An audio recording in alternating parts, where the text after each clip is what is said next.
Hi hello everyone, it's me CA Sanjay. So ഇന്ന് നമ്മുടെ കൂടെ ഉള്ളത് എൻ്റെ വൈഫും ചാർട്ടേഡ് അക്കൗണ്ടന്റുമായിട്ടുള്ള CA വിഷ്ണുപ്രിയ പ്രഭുവാണ്. Vishnu, welcome to my channel. Thank you. So ഇന്നത്തെ നമ്മുടെ topic of discussion as of now, ഇപ്പോൾ ഈ ഒരു സമയത്ത് ഏറ്റവും കൂടുതൽ കുട്ടികൾ ഒന്നെങ്കിൽ യൂട്യൂബിൽ സെർച്ച് ചെയ്യുന്ന വീഡിയോ, അല്ലെങ്കിൽ യൂട്യൂബിൽ ഏറ്റവും കൂടുതൽ ഇപ്പോൾ നമ്മൾ കണ്ടുകൊണ്ടിരിക്കുന്ന ഒരു വീഡിയോ എന്ന് വെച്ചാൽ സ്റ്റഡി പ്ലാൻ. അതെ, study plan for September 24. Okay. Strategies for exam. Yeah, strategies for exam, study plan for September 24. ഇത്തരം കുറേ വീഡിയോസ് ഒക്കെയാണ് നമ്മൾ കണ്ടുകൊണ്ടിരിക്കുന്നത്.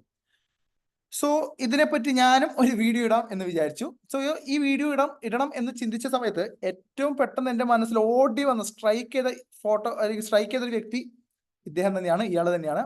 കാരണം ഓക്കെ, ഞാൻ ആദ്യം പുള്ളിയെ കുറച്ച് ഇൻട്രൊഡ്യൂസ് ചെയ്യാം. At the age of 21, she qualified her CA final, both group at the very first attempt.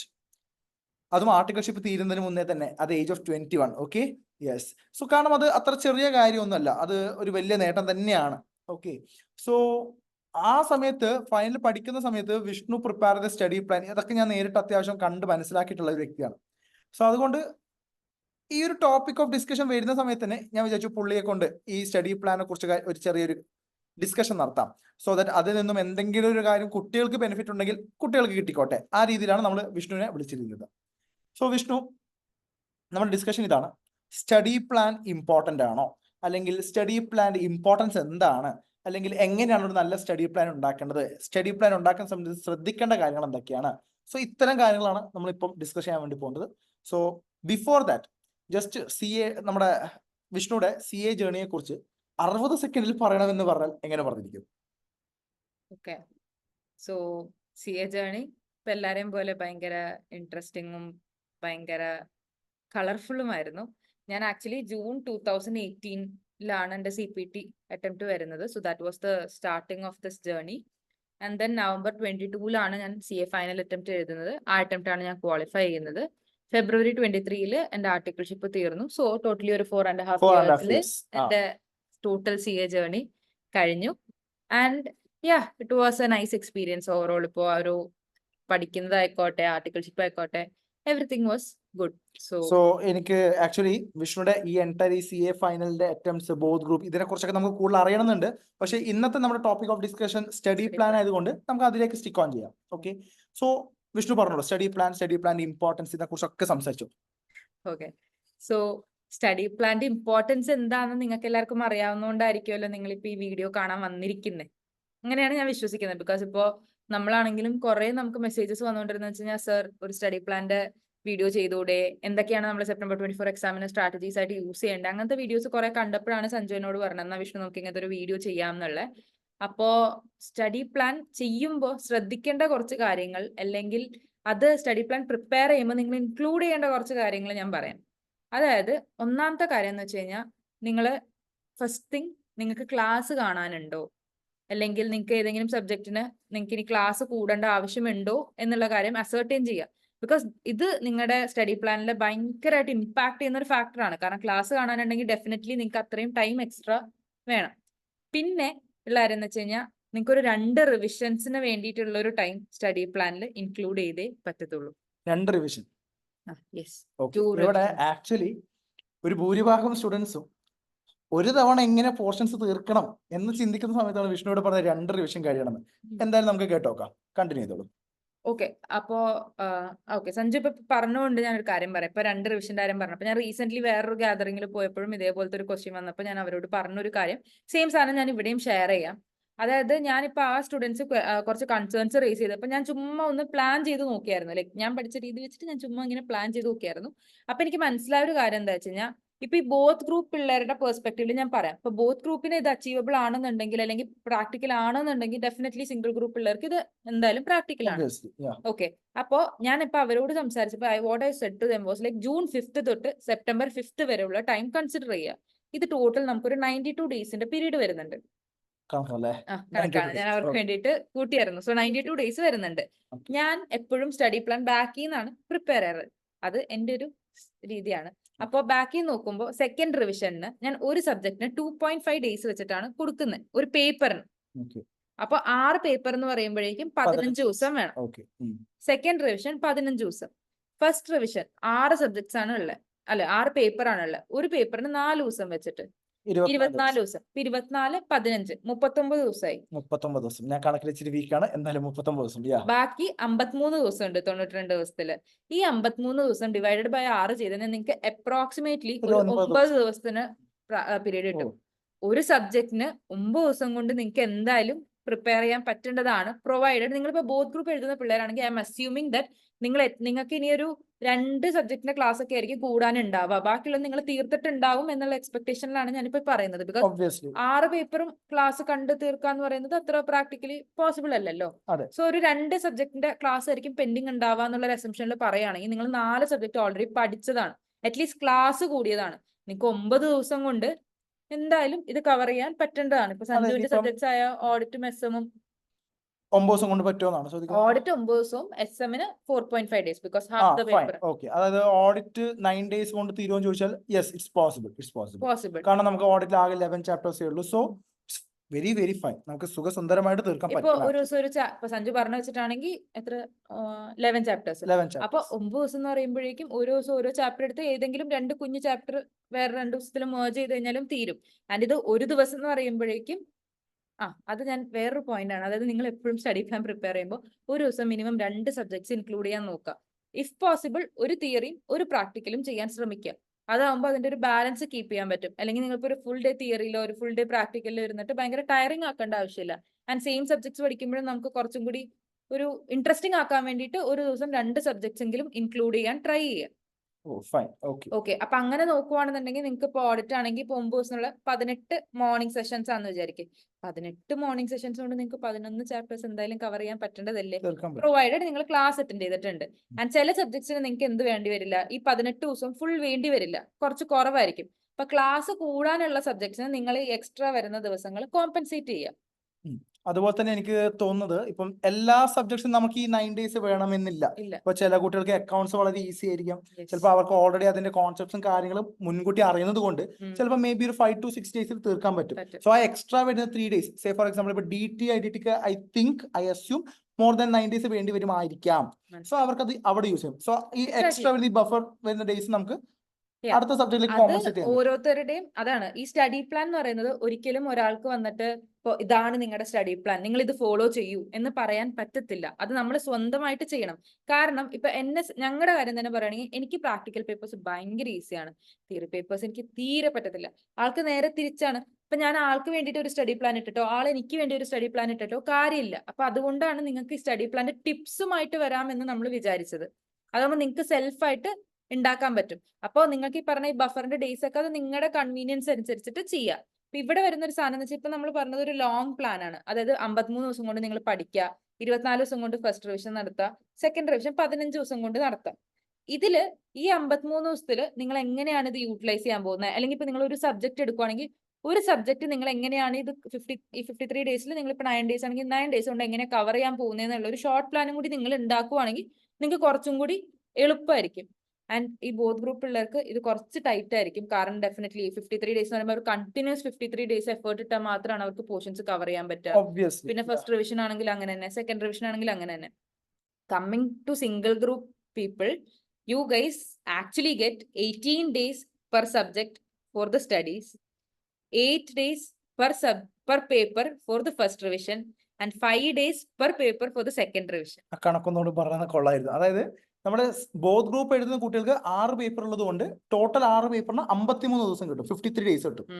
അതേസമയത്ത് സിംഗിൾ ഗ്രൂപ്പ് എഴുതുന്ന സമയത്ത് 3 പേപ്പർ ഉള്ളതുകൊണ്ട് പെർ പേപ്പർ നമുക്ക് ഓൾമോസ്റ്റ് 18 days വരുന്നുണ്ട് അല്ലേ? ഓക്കെ ഫൈൻ, കണക്ക് കറക്റ്റ് ആണെന്നാണ് ഞാൻ പ്രതീക്ഷിക്കുന്നത്. ഞാൻ കണക്കിൽ ഇച്ചിരി വീക്കാണ്. സോ ഓൾമോസ്റ്റ് 18 days വരുന്നുണ്ട്. അതേപോലെ തന്നെ ഫസ്റ്റ് ഡിവിഷൻ എത്ര ഡേയ്സ് കിട്ടുന്നുണ്ട്? 8 ദിവസം കിട്ടുന്നുണ്ട്. അതായത് ബോത്ത് ഗ്രൂപ്പ് എഴുതുന്നവർക്ക് ഫസ്റ്റ് ഡിവിഷൻ 4 ദിവസമാണ് പറഞ്ഞത്. സിംഗിൾ ഗ്രൂപ്പ് എഴുതുന്നവർക്ക് ഫസ്റ്റ് റിവിഷന് 8 ദിവസം കിട്ടുന്നുണ്ട്. അതേപോലെ തന്നെ സെക്കൻഡ് റിവിഷന് 5 ദിവസം കിട്ടുന്നുണ്ട്. സോ സിംഗിൾ ഗ്രൂപ്പ് എഴുതുന്നവരെ കുറിച്ച് നമുക്ക് ആക്ച്വലി ഒന്നും പറയാൻ തന്നെ ഇല്ല. Actually they have enough time, ഒരുപാട് സമയമുണ്ട് അവർക്ക്. ഒരുപാട് സമയം ഉണ്ടെന്ന് പറഞ്ഞിട്ട് നിങ്ങൾ ഇങ്ങനെ ഇരുന്നാലും ഭയങ്കര ബുദ്ധിമുട്ടാണ്. കാരണം ഇപ്പൊ ഈ സിംഗിൾ ഗ്രൂപ്പ് എഴുതുന്ന പിള്ളേരിൽ തന്നെ I am sure there will be some students who had written 1 group in May and they are going to write second group in September. So അവരെ സംബന്ധിച്ചിടത്തോളം ചിലപ്പോൾ 3 സബ്ജക്റ്റിനെ ക്ലാസ് കണ്ടു തീർക്കാനൊക്കെ ഉണ്ടാവും. അപ്പൊ ഈ 18 ദിവസം എന്ന് പറയുമ്പോഴേക്കും അതിൽ അവർക്ക് ഒരു 9 ദിവസം ക്ലാസ് കണ്ടു തീർത്ത് ബാക്കി 9 ദിവസം പ്ലെന്റി മീൻസ് ലാവിഷ് ടൈം ഉണ്ട് അവർക്ക് ഇരുന്ന് സമാധാനത്തോടെ പഠിച്ച് സെറ്റാക്കാൻ. അപ്പൊ നമ്മളിപ്പോഴും നമ്മുടെ ഫസ്റ്റ് ടിപ്പിലാണുള്ളത്. അതായത് നിങ്ങൾക്ക് 2 റിവിഷൻസ് മിനിമം നിങ്ങൾ നിങ്ങളുടെ സ്റ്റഡി പ്ലാനിൽ ഇൻക്ലൂഡ് ചെയ്യാൻ നോക്കുക.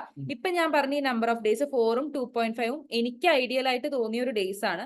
ഇത് നിങ്ങൾക്ക് വേണമെങ്കിൽ ഇങ്ങോട്ടും അങ്ങോട്ടും സ്വാപ്പ് ചെയ്യാം. ഇപ്പൊ സെക്കൻഡ് റിവിഷൻ 2 ദിവസം മതി എന്നാണെങ്കിൽ അങ്ങനെ ചെയ്യാം. ഫസ്റ്റ് റിവിഷൻ 5 ദിവസം വേണമെങ്കിൽ അങ്ങനെ ചെയ്യാം. അല്ല ഫസ്റ്റ് നിങ്ങൾ ഓൾറെഡി പഠിച്ച പിള്ളേരാണെങ്കിൽ നിങ്ങൾക്ക് അങ്ങനെയൊക്കെ ചെയ്യാം. സോ ഇതിൽ വരുന്ന ചേഞ്ചസ് ഒക്കെ നിങ്ങൾ ചെയ്യാം. I just wanted to make sure that നിങ്ങൾക്ക് എല്ലാവർക്കും 2 റിവിഷൻസ് പോസിബിൾ ആണ് എന്നുള്ളൊരു കോൺഫിഡൻസ് തരാൻ വേണ്ടിയിട്ടാണ്. ആക്ച്വലി ഈ ഒരു വീഡിയോ സ്റ്റാർട്ട് ചെയ്യുന്ന മുന്നേ ഞാനും ഇച്ചിരി കൺഫ്യൂഷനിലായിരുന്നു. അതായത് ഈ ഒരു സമയം കൊണ്ട് ബോത്ത് ഗ്രൂപ്പ് ഒക്കെ പ്രിപ്പയർ ചെയ്യാൻ പറ്റുമെന്ന്. പക്ഷെ ഇപ്പൊ ഈ പ്ലാൻ കേട്ട സമയത്ത് ചെറിയൊരു ഹോപ്പ് എവിടെയോ നമുക്കും വരുന്നുണ്ട്. കാരണം ഇപ്പൊ പറഞ്ഞ പ്രകാരമാണെങ്കിൽ എത്ര 4 days first revision, 2.5 days second revision, 53 days means almost 2 months അടുപ്പിച്ചായി നമുക്ക് എന്താണ് പഠിക്കാൻ വേണ്ടിയിട്ടുള്ള സമയം. അതായത് പെർ പേപ്പർ 9 days കിട്ടുന്നുണ്ട്. സോ അങ്ങനെയൊക്കെ കേൾക്കുന്ന സമയത്ത് സംവാട്ട് ഇറ്റ് ഈസ് അച്ചീവബിൾ എന്നുള്ളൊരു ഹോപ്പ് ഒക്കെ ഇപ്പൊ ചെറുതായിട്ട് വരുന്നുണ്ട്. Fine. But believe me guys, ഈ അച്ചീവബിൾ എന്ന് പറയുമ്പോൾ ഇതിൽ നിങ്ങളുടെ ഏറ്റവും വലിയ സാധനം കൺസിസ്റ്റൻസി ഭയങ്കര ഇമ്പോർട്ടന്റ് ആണ്. കാരണം ഇപ്പൊ നമ്മൾ പറഞ്ഞ പ്ലാൻ തന്നെ നിങ്ങളൊന്ന് ആലോചിച്ചു, 9 ദിവസം പെർ സബ്ജക്ട് എന്ന് പറയുമ്പോഴേക്കും നിങ്ങൾക്ക് അവിടെ ചിലപ്പോ 1-2 ദിവസം മിസ് ഔട്ട് ആയി കഴിഞ്ഞാൽ തന്നെ അത് കോമ്പൻസേറ്റ് ചെയ്യാൻ വേണ്ടി നിങ്ങൾ കുറച്ച് അധികം എഫേർട്ട് ഇടേണ്ടി വരും. ബട്ട് ദെൻ കുഴപ്പമില്ല, നിങ്ങൾ ഭയങ്കരമായിട്ടും എന്താ പറയാ, ഇപ്പൊ ഒരു സപ്പോസ് 1-2 ദിവസം മിസ് ആയി കഴിഞ്ഞാൽ പ്രശ്നമാക്കണ്ട. ബിക്കോസ് നമ്മൾ September 5th വരെ പറഞ്ഞേക്കുന്നത്, September 12th എക്സാം. അതുവരെ നിങ്ങൾക്ക് ഒരു 1-2 ദിവസം കോമൻസ് ചെയ്യാം. പിന്നെ അത് മാത്രമല്ല, പ്ലാൻസിൽ കുറച്ച് നമുക്ക് അങ്ങോട്ടും ഇങ്ങോട്ടും ചേഞ്ചസ് എന്തായാലും വരും. നമ്മളൊരു പ്ലാൻ ഉണ്ടാക്കിയാൽ ഡെഫിനറ്റ്ലി നമുക്ക് അത് തന്നെ ടിൽ എൻഡ് ഫോളോ ചെയ്യാൻ പറ്റണം എന്നില്ല. നമ്മുടെ സാഹചര്യങ്ങൾ അനുസരിച്ച് നമ്മളത് മോഡിഫിക്കേഷൻ നടത്താം. അതാണ് അടുത്ത ടിപ്പ്.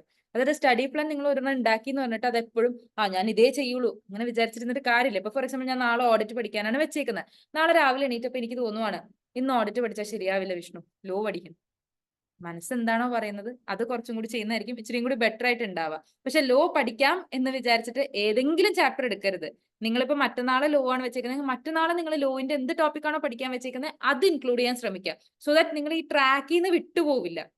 അല്ലെങ്കിൽ എന്ത് പറ്റുന്ന വെച്ച് കഴിഞ്ഞാൽ നിങ്ങൾക്ക് ഇഷ്ടമുള്ള സാധനങ്ങളൊക്കെ കൊണ്ടുവന്ന് കുറെ മിക്സ് ആവും. അപ്പൊ ഇങ്ങനത്തെ കാര്യങ്ങളൊക്കെ വെച്ചിട്ട് നിങ്ങൾ ചെറിയ ചെറിയ പ്ലാനിൽ ചേഞ്ചസ് വരുത്തുവാണെങ്കിൽ നിങ്ങൾക്ക് കുറച്ചും കൂടി ഹെൽപ്ഫുൾ ആയിരിക്കും.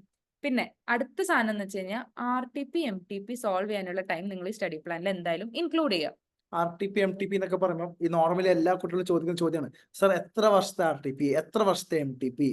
നിങ്ങൾ അങ്ങനെ കുറെ വർഷത്തെ ചെയ്യണമെന്നൊന്നും ഞാൻ പറയില്ല, ചെയ്താൽ നല്ലത് ആണ്. പക്ഷെ എന്നാലും നിങ്ങളുടെ അറ്റംപ്റ്റിന്റെ RTPയും MTPയും മസ്റ്റ് ആയിട്ട് സോൾവ് ചെയ്യുക.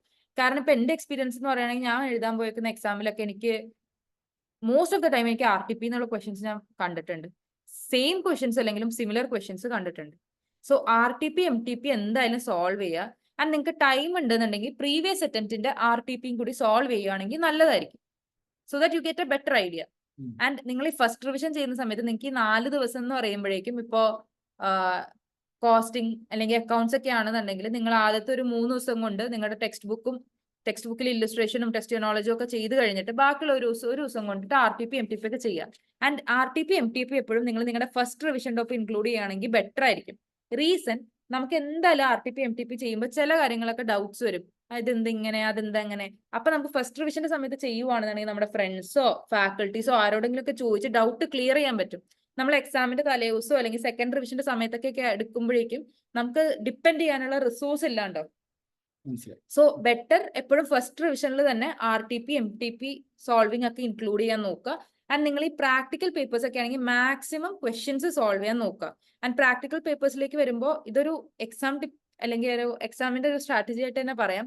പ്രാക്ടിക്കൽ പേപ്പേഴ്സ് ഒരിക്കലും വായിച്ച് പഠിക്കരുത്. പ്രാക്ടിക്കൽ പേപ്പേഴ്സ് എപ്പോഴും എഴുതി തന്നെ ചെയ്യുക. അതായത് നിങ്ങളിപ്പോ അക്കൗണ്ട്സിന്റെ എക്സാം ഒക്കെ ആണെങ്കിൽ പ്രീവിയസ് എഴുതിയവരോടൊക്കെ ചോദിക്കുകയാണെന്നുണ്ടെങ്കിൽ everybody will say like exam was easy, പക്ഷെ എനിക്ക് എഴുതി തീർക്കാൻ പറ്റിയില്ല. എന്തുകൊണ്ട് എഴുതി തീർക്കാൻ പറ്റിയില്ല? നമുക്ക് ആ സ്പീഡ് ക്യാച്ചപ്പ് ചെയ്യാൻ പറ്റാത്തതുകൊണ്ടാണ്. അതായത് അത് ലെങ്തി ആണോ എന്ന് ചോദിച്ചു കഴിഞ്ഞാൽ ലൈക്ക് അക്കൗണ്ട്സ് ആണല്ലോ, നമ്മളത് ചെയ്യണം. അതിന്റെ ആ ഒരു സംഭവമാണ്. അപ്പൊ നിങ്ങൾ എപ്പോഴും പ്രാക്ടിക്കൽ പേപ്പേഴ്സ് എഴുതി തന്നെ ചെയ്യുക. ആൻഡ് ടെക്സ്റ്റ് ബുക്കിലെ ക്വസ്റ്റ്യൻസ് ഒരു കാരണവശാലും മിസ് ഔട്ട് ചെയ്യരുത്.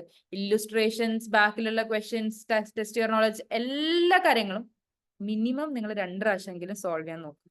ബിക്കോസ് നിങ്ങളൊരു 1 ടൈം സോൾവ് ചെയ്തു എന്ന് പറഞ്ഞു കഴിഞ്ഞാൽ നിങ്ങൾ അടുത്ത പ്രാവശ്യം ചെയ്യുമ്പോൾ നിങ്ങൾക്ക് വീണ്ടും കൺഫ്യൂഷൻസ് വരും, വീണ്ടും ഡൗട്ട്സ് വരും. ഒരു 2 പ്രാവശ്യമൊക്കെ ചെയ്ത് കഴിയുമ്പോൾ പിന്നെയും നമുക്കതൊന്ന് മനസ്സിൽ ഉറച്ച പോലെയാവും. അതാവുമ്പോൾ നിങ്ങൾക്ക് പിന്നെ ഒരു ഈസ് ഉണ്ടാവും. ലൈക്ക് എക്സാമിന് ക്വസ്റ്റ്യൻ കാണുമ്പോൾ ഇതെന്താ അങ്ങനത്തെ ഒരു സാധനം വരാണ്ട് നമുക്ക് നോക്കാൻ പറ്റും. ഇപ്പം പറഞ്ഞപ്പോഴാണ് ഞാൻ ശ്രദ്ധിച്ചത്, അതായത് ഞാൻ എൻ്റെ പരീക്ഷയുടെ സമയത്ത് ഞാൻ അനുഭവിച്ചൊരു ബുദ്ധിമുട്ട് എന്താണെന്ന് വെച്ചാൽ അക്കൗണ്ട്സ് ഒക്കെ ഞാൻ പ്രാക്ടീസ് ചെയ്യാറുണ്ടായിരുന്നു. പക്ഷെ പ്രാക്ടീസ് ചെയ്യുന്ന സമയത്ത് ഈ ടേബിൾ ഒന്നും വരയ്ക്കാറില്ല, ചുമ്മാ ഇങ്ങനെ പ്രാക്ടീസ് ചെയ്യുമായിരുന്നു. പക്ഷെ എക്സാമിന് വരയ്ക്കുന്ന സമയത്ത് ഈ ലൈൻസ് വരയ്ക്കാൻ ഒരുപാട് സമയം എടുക്കുന്നുണ്ടായിരുന്നു. സോ അത് കാരണം നമ്മൾ പ്രാക്ടീസ് ചെയ്യുന്ന സമയത്ത് നമ്മൾ ഈ ലൈൻസ് ഒന്നും വരയ്ക്കാറില്ല, ചുമ്മാ ഇങ്ങനെ. അതൊരു ഇമ്പോർട്ടന്റ് ഫാക്ടറാണ്. അതായത് നിങ്ങൾ എങ്ങനെയാണോ എക്സാമിന് നിങ്ങളുടെ പേപ്പർ പ്രസന്റ് ചെയ്യാൻ ഉദ്ദേശിക്കുന്നത് അതേ രീതിക്കോ അതിന് ഏകദേശം കോമ്പൻസേറ്റ് ചെയ്യുന്ന രീതിക്കോ വീട്ടിൽ പ്രാക്ടീസ് ചെയ്യുക. അതായത് ഇപ്പോൾ ഫോർ എക്സാമ്പിൾ നിങ്ങളിപ്പോൾ എക്സാമിന് പോയിട്ട് പെൻസിലും സ്കെയിലും ഒക്കെ യൂസ് ചെയ്തിട്ടാണ് ജേർണൽ എൻട്രിക്കുള്ള വരയൊക്കെ വരയ്ക്കാൻ ഉദ്ദേശിക്കുന്നുണ്ടെങ്കിൽ നിങ്ങൾ വീട്ടിലിരുന്ന് പ്രാക്ടീസ് ചെയ്യുമ്പോൾ തന്നെ അത് ചെയ്യാൻ ശ്രമിക്കുക. കാരണം വീട്ടിലിരുന്ന് ചെയ്യുമ്പോൾ നമ്മൾ ചുമ്മാ വരച്ചു പോയിട്ട് എക്സാമിൽ പോയിട്ട് ഈ പെൻസിലും സ്കെയിലും ഒക്കെ യൂസ് ചെയ്ത് കഴിയുമ്പോൾ കുറേ സമയം നമുക്ക് പോകും. സത്യം.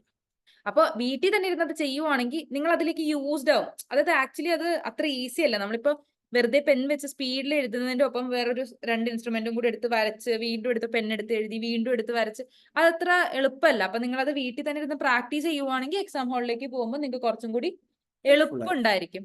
സോ അങ്ങനത്തെ സ്ട്രാറ്റജീസ് ഒക്കെ നിങ്ങൾക്ക് എക്സാം ഹാളിൽ ഇംപ്ലിമെന്റ് ചെയ്യാൻ താല്പര്യം ഉണ്ടെങ്കിൽ അത് ഓൾറെഡി പ്രാക്ടീസ് ചെയ്തിട്ട് തന്നെ പോവാം. പിന്നെ തിയറി പേപ്പേഴ്സിലേക്ക് വരുമ്പോൾ, പ്രാക്ടിക്കൽ പേപ്പേഴ്സിന്റെ കാര്യം പറഞ്ഞപ്പോൾ തിയറി പേപ്പേഴ്സിലേക്ക് വരുമ്പോൾ വായിക്ക, റീഡ്. അതായത് ഇപ്പോ എനിക്ക് തിയറി പേപ്പേഴ്സ് ഭയങ്കര ടഫായിരുന്നു. ഞാനപ്പോ അതില് ആക്ച്വലി എന്റെ തിയറി പേപ്പേഴ്സ് 3ആയിട്ട് ഡിവൈഡ് ചെയ്തിട്ട് എനിക്ക് അതിൽ തിയറിയിൽ തന്നെ കുറച്ചും കൂടി ഈസി ആയിട്ടുള്ള പേപ്പർ എന്താ പറയാ കുറച്ചും കൂടി ഫോക്കസ് ചെയ്ത് ബാക്കിയുള്ള പേപ്പർ അങ്ങനെ ലൈക്ക് ഓരോ പേപ്പർ അത് ഓരോരുത്തരെ ഡിപ്പെൻഡ് ചെയ്തിരിക്കുക. അതുകൊണ്ടാണ് ഞാൻ വീണ്ടും മീൻസ് ആദ്യം പറഞ്ഞത് സ്റ്റഡി പ്ലാൻ ഒരിക്കലും നമുക്ക് ടൈലർ മെയ്ഡ് ആയിട്ട് കിട്ടത്തില്ല. ഓരോരുത്തർക്കും അവരവരുടേതായിട്ട് ചെയ്താലേ സെറ്റ് ആ ആവും. ഒരു പോയിന്റിനകത്ത് എനിക്കൊരു ആഡ് ഓൺ ചെയ്യാനുള്ള പോയിന്റ് എന്ന് വെച്ചാൽ ഇപ്പൊ നിങ്ങൾക്ക് ഓഡിറ്റിംഗ് ആണ്, ഇത് മിക്ക കുട്ടികൾക്കും ഓഡിറ്റിങ്ങും SM ഒക്കെ തന്നെയായിരിക്കും ഡിഫിക്കൽട്ട് ആയിട്ട് ഉണ്ടാവുക തിയറിനകത്ത്. ഇപ്പം ഓഡിറ്റിംഗ് ഡിഫിക്കൽട്ട് എന്ന് പറയുന്ന സമയത്തും ഇപ്പം ഓഡിറ്റിംഗിൽ 11 ചാപ്റ്റേഴ്സ് നിങ്ങൾക്ക് ഡിഫിക്കൽട്ട് ആയിരിക്കില്ല. അതിനകത്ത് ചിലപ്പോൾ ഒരു 3-4 ചാപ്റ്റേഴ്സ് ഡിഫിക്കൽട്ട് ആയിരിക്കും. അതിനകത്തും നിങ്ങൾക്ക് ഇഷ്ടപ്പെടുന്ന ഒരു 2-3 ചാപ്റ്റേഴ്സ് ഒക്കെ ഉണ്ടാവും. അതിന്റെ വെയിറ്റേജ് അത്യാവശ്യം 10-20 മാർക്ക് വരും. സോ ആ ചാപ്റ്റേഴ്സ് വളരെ നന്നായിട്ട് പ്രാക്ടീസ് ചെയ്യാം. ഓക്കെ, സോ അതേപോലെ തന്നെ ഈ ഡിഫിക്കൽട്ട് ആയിട്ടുള്ള ചാപ്റ്റേഴ്സ് ആണെങ്കിലും ഒരിക്കലും സ്കിപ്പ് ചെയ്യരുത്. അറ്റ്ലീസ്റ്റ് നമ്മൾ വായിച്ചു നമ്മളൊരു സബ്ജക്ട് ഇഷ്ടമല്ല, തിയറിയാണ് എനിക്ക് ഇഷ്ടമല്ല എന്ന് പറഞ്ഞ ഫുൾ സൈഡ് ആക്കി വെച്ചിട്ട് കാര്യമില്ല. കാരണം we have no other option. നമ്മൾ തിയറി എഴുതിയേ പറ്റത്തുള്ളൂ. നമുക്ക് ഓഡിറ്റിംഗ് ഇഷ്ടമല്ല, നമ്മൾ ഓഡിറ്റിംഗ് എഴുതാതിരിക്കാൻ പറ്റത്തില്ലല്ലോ.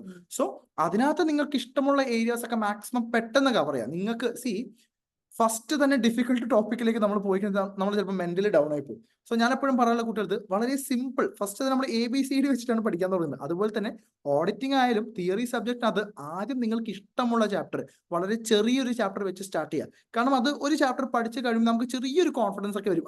ഓക്കെ, എന്നെ കൊണ്ട് പറ്റുന്നുണ്ട്. എന്നിട്ട് പതുക്കെ വലിയ വലിയ ചാപ്റ്റേഴ്സിലേക്ക് പോകാം. അല്ലാതെ ഒരു ചാപ്റ്റർ ഭയങ്കര വെയിറ്റേജ് ആണ് പിന്നെ ഞാൻ ആദ്യം ആ ചാപ്റ്റർ എടുക്കും എന്ന് പറഞ്ഞ് വലിയ കടുകട്ടി ചാപ്റ്റർ എടുക്കുന്നതിനേക്കാളും നല്ലത് simple chapter, even if it's weightage 2 to 4 marks ആണെങ്കിൽ പോലും ചെറിയ ചാപ്റ്റർ ആണെങ്കിൽ അവിടെ നിന്ന് സ്റ്റാർട്ട് ചെയ്യാം. ഇപ്പൊ ഞാൻ ഓഡിറ്റിനെ കുറിച്ച് പറയുകയാണെങ്കിൽ ചാപ്റ്റർ 1, ചാപ്റ്റർ 2, ചാപ്റ്റർ 11, ചാപ്റ്റർ 6, 1, 2, 6, 11 ഈ 4 ചാപ്റ്റർ വളരെ കുഞ്ഞു ചാപ്റ്റേഴ്സാണ്. ഞാൻ ഓഡിറ്റിനെ കുറിച്ച് കുറച്ച് കൂടുതലായി പറയുന്നുണ്ട് അല്ലേ. ഓക്കെ, സോ ഇതൊക്കെ കുഞ്ഞു ചാപ്റ്റേഴ്സാണ്. അപ്പൊ അവിടെ നിന്ന് സ്റ്റാർട്ട് ചെയ്യുകയാണെങ്കിൽ തിയറി നമുക്ക് അത്യാവശ്യം ഒരു ഗ്രിപ്പ് ഒക്കെ കിട്ടാൻ നമുക്ക് പറ്റും. ഓക്കെ, അപ്പൊ മാം ഇപ്പം വിഷ്ണു ഇപ്പൊ നമ്മൾക്ക് പ്രോബ്ലം പേപ്പറിനെ കുറിച്ച് പറഞ്ഞു, തിയറി പേപ്പറിനെ കുറിച്ച് പറഞ്ഞു. ഒരു കാര്യം ഇനിയുള്ള ഒരു സാധനം എന്ന് വെച്ച് കഴിഞ്ഞാൽ നമ്മൾ സ്റ്റഡി പ്ലാൻ പ്രിപ്പയർ ചെയ്യുന്ന സമയത്ത് നമ്മൾ മെറ്റീരിയൽസ് അല്ലെങ്കിൽ നമ്മൾ റെഫർ ചെയ്യാൻ പോകുന്ന ബുക്സ് കാര്യങ്ങളൊക്കെ ഒന്ന് ഫിക്സ് ചെയ്യുന്നത് ബെറ്റർ ആയിരിക്കും. ബിക്കോസ് നമ്മൾ എപ്പോഴും ഫേസ് ചെയ്യുന്ന ഒരു സാധനം എന്ന് വെച്ചാൽ നമ്മളൊരു ബുക്ക് വെച്ച് പഠിച്ചു തുടങ്ങിയിട്ട് കുറച്ച് കഴിയുമ്പോഴേക്കും ആരെങ്കിലും നമ്മളോട് പറയും എടാ ഈ ബുക്കാണ് കുറച്ചും കൂടി നല്ലത്. അപ്പൊ നമ്മൾ അതിലേക്ക് ചാടും. പിന്നെ വീണ്ടും എക്സാം ടൈം ആകുമ്പോഴേക്കും നമുക്ക് വലിയ ഷോർട്ട് നോട്ട്സ് കിട്ടും. അപ്പൊ നമ്മൾ അതിലേക്ക് ചാടും. അങ്ങനെ സ്കിപ്പ് ചെയ്യാണ്ട് നമുക്ക് പറ്റുന്നിടത്തോളം നമ്മളിപ്പോ ചൂസ് ചെയ്ത മെറ്റീരിയൽ സ്റ്റിക്ക് ഓൺ ചെയ്യാൻ നോക്കാം. ബട്ട് ഇൻ കേസ് ഇപ്പൊ നിങ്ങൾ ഒരു പോയിന്റ് എത്തിയിട്ട് നിങ്ങൾക്ക് തീരെ പറ്റുന്നില്ല എന്ന് തോന്നുവാണെങ്കിൽ ഡെഫിനറ്റ്ലി സ്വിച്ച് ചെയ്യുക. ബട്ട് ദെൻ നിങ്ങളിപ്പോ ഒരു മെറ്റീരിയൽ എടുത്തിട്ട് വെറുതെ ആവശ്യമില്ലാണ്ട് സ്വിച്ച് ചെയ്തുകൊണ്ടിരിക്കേണ്ട ആവശ്യമില്ല.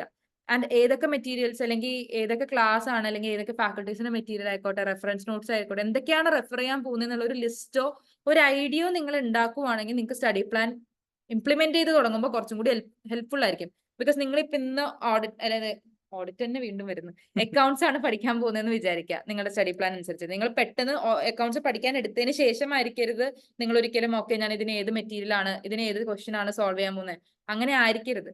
അതുകൊണ്ടാണ് ഈ സ്റ്റഡി പ്ലാൻ വേണം എന്ന് പറയുന്നത്. നമ്മളൊരു സബ്ജക്ട് പഠിക്കാൻ എടുക്കുമ്പോൾ നമുക്ക് ക്ലിയർ ആയിട്ടുള്ള ഒരു ഐഡിയ വേണം. ഞാൻ എവിടെ നിന്നാണ് പഠിക്കാൻ പോകുന്നത്, എന്താണ് ചെയ്യാൻ പോകുന്നത്, ഏതൊക്കെ ക്വസ്റ്റ്യൻസ് ആണ് സോൾവ് ചെയ്യാൻ പോകുന്നത്, അല്ലെങ്കിൽ ഏത് ചാപ്റ്റർ ആണ് നോക്കുന്നത്.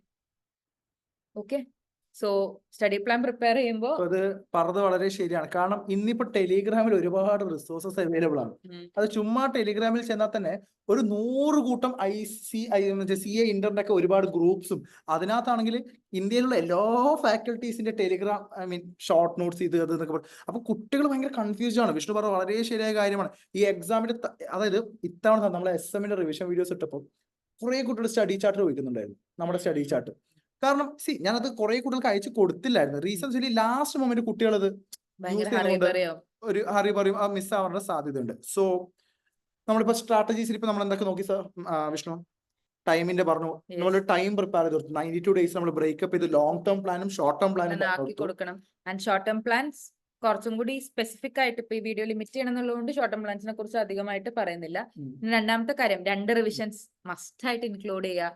RTP MTP പറ്റുവാണെന്നുണ്ടെങ്കിലല്ല, ഫസ്റ്റ് റിവിഷനിൽ തന്നെ നിർബന്ധമായിട്ടും ഫസ്റ്റ് റിവിഷനിൽ തന്നെ ചെയ്യുക. പിന്നെ നോട്ട്സിന്റെ കാര്യങ്ങളൊക്കെ ഫിക്സ് ചെയ്യുക. ഓക്കെ, ഇങ്ങനത്തെ കാര്യങ്ങളൊക്കെ ശ്രദ്ധിക്കുക. പിന്നെ കൺസിസ്റ്റൻസി വളരെ ഇമ്പോർട്ടന്റ് ആണ് ഗൈസ്. ലൈക്ക് നിങ്ങൾക്ക് ഇനി ഫ്രണ്ടിലേക്കുള്ള ടൈം പ്രോപ്പർ ആയിട്ട് യൂട്ടിലൈസ് ചെയ്യുകയാണെന്നുണ്ടെങ്കിൽ definitely you guys have got lot of time to prepare. I don't say lot of time, but enough time to prepare for single group. For both group also, they have enough time provided you utilize it in an effective manner. And കുറച്ച് tight ആയിരിക്കും, കുറച്ച് ഡൗൺഫോൾസ് ഉണ്ടാവും. നമുക്ക് ഇതിന്റെ ഇടയിൽ നമുക്ക് കുറെ പ്രോബ്ലംസും കാര്യങ്ങളൊക്കെ വരും. ബട്ട് അതെല്ലാം നമ്മൾ എങ്ങനെ മുന്നോട്ട് കൊണ്ടുപോകുന്നു, അതിനൊക്കെ നമ്മൾ എങ്ങനെ പുറത്തു വരുന്നു, ആ കാര്യങ്ങളിലൂടെയും നമ്മൾ എങ്ങനെ നമ്മുടെ കൺസിസ്റ്റൻസി കീപ്പ് ചെയ്യുന്നു എന്നുള്ളത് ഭയങ്കര വലിയൊരു ഫാക്ടറാണ്. Mental health. യെസ്.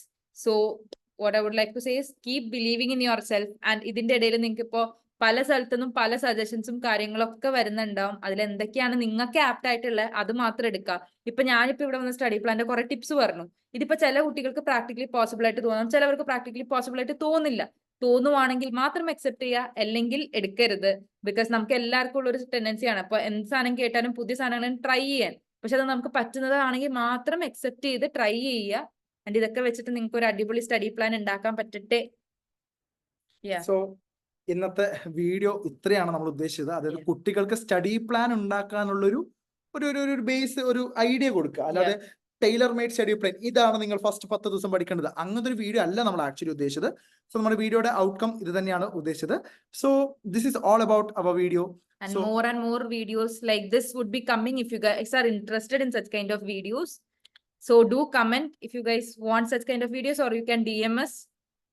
Like ചെയ്യുക, ഷെയർ ചെയ്യുക, സബ്സ്ക്രൈബ് ചെയ്യുക. Thank you. Bye guys.